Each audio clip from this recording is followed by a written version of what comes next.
AMG chairman Tobias Moers is pushing his bronze pedal to the floor. 2 years after unveiling the spectacular Mercedes-AMG GT coupe, Daimler's high-performance sub-brand displayed a drop-top derivative in September, and now we've been invited to ride along with Moers in prototypes undergoing testing late in the development process. Where else to exercise the GT Roadster than in and around Las Vegas?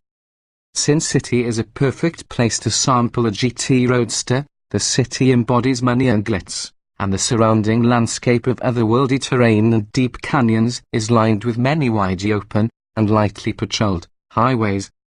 Both the standard GT Roadster and a more powerful GTC Roadster were on hand, the cars being en route from the west coast to proving grounds near Phoenix, Arizona.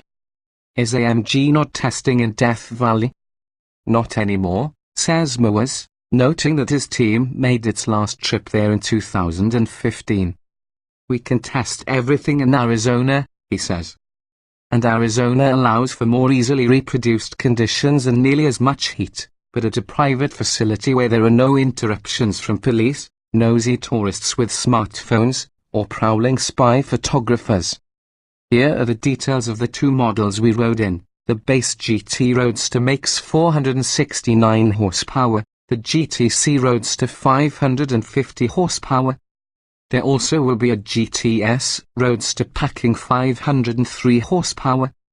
An open-topped version of the hardcore GTR model is possible, but we couldn't get Moers to spill those beans. Foreshadowing a facelift that will migrate to the GT coupe, both Roadsters sport the new Rennsport grille, inspired by the 1952 300 SL Panamericana and first seen on the GTR coupe. Expect to see the theme also filter to AMG variations of more mainstream Mercedes production cars. Visually, the clearest difference between the base and C GTs can be seen from the rear. The C features vertical air outlets left and right, plus a horizontal slit between the taillights. It looks impressive, and it underscores the ties to the GTR. Not only is the GTC variant more powerful than the standard GT, but it has a wider track, its body is widened by 2.2 inches, and there are several chassis modifications. The adaptive dampers are standard, and the tires grow from 255/35R19 up front and 295/35R19 in the rear to 265/35R19 front and 305/30R20 abaft. The GTC's front brakes are larger, there is a four-wheel steering system, and the transmission gains an additional, more aggressive mode labeled Race. Inside, the GT Roadster looks exactly like the coupe, with one difference: the ceiling-mounted array of buttons that lend the coupe a jet fighter ambience have moved to the center console. But otherwise, the cabin is unchanged. The top can be lowered or raised while the car is moving, and it maintains a tight seal up to top speed, which nudges the 200 mph threshold, according to Mercedes. Only an expert at the wheel would notice the differences between the GT and the GTC Roadster. Thankfully, Tobias Moers is one, and probably the most qualified of all. He has been with AMG since 1994, and the GT, a spiritual descendant of the Gullwind SLS, the instant classic that already fetches incredible money, is his baby.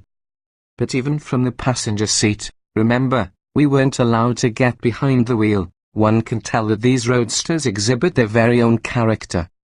The soundtrack is nearly overwhelming, with the fantastically aggressive exhaust note almost totally drowning out the mechanical sounds of the direct-injected 4.0-litre twin-turbo V8. There's a bellow when the throttle blips on downshifts and a crackle when you let off the gas.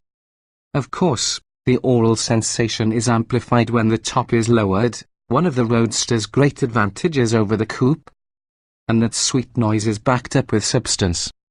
Maximum torque is delivered on a plateau that begins at well below 2,000 revolutions per minute, while the swell of horsepower peaks beyond 6,000 revolutions per minute. It'll pin you into the seat like few other cars on the road. From our perch, the braking system scrubbed speed quickly and decisively. and lateral loading indicates that the chassis is supremely capable. Mowers makes few adjustments as he winds and unwinds the wheel, and the car's responses to his inputs show the steering seems to be as direct as the coupe's. It's perhaps a bit darty, but grip levels are extremely high, and experts can steer the GT Roadster with their right foot. A final thing we noticed, the GT Roadster prototypes already feel of a piece. There are no squeaks and rattles even on these pre-production units, and the structure feels quite rigid, no doubt in part due to the cross-shaped carbon fiber and the body brace that's standard on the GTC as well as on the GTR. The base GT Roadster gets an aluminium underbody brace. The weight penalty is almost negligible, despite the addition of the stiffening measures in the power-folding soft top and its mechanicals. We are told the open-roofed cars are barely 120 pounds heavier. On this development drive, Mowers is checking the functions, the integration, and the overall harmony of the vehicle. Come spring, the press will get to drive production models, and the first US customers will take delivery by autumn 2017. There is a little time left to tweak details, but not much. On these prototypes, the trunk lids don't fit well, and the steering hasn't been calibrated for series production. Mowers says he has noticed a few more issues that I won't tell you about. That's okay. With a boss on top of it, those will be addressed before the time the GT Roadster reaches showrooms. Then, it will chase the open-top competition from Aston Martin, Audi, Jaguar, and Maserati. But, most of all, this AMG targets the cabriolet editions of the Porsche 911 and 911 Turbo. We'll have to wait to see how it stacks up. What we can tell you is that the GT Roadster already feels like a strong contender to grab its fair share of the action in Las Vegas and beyond.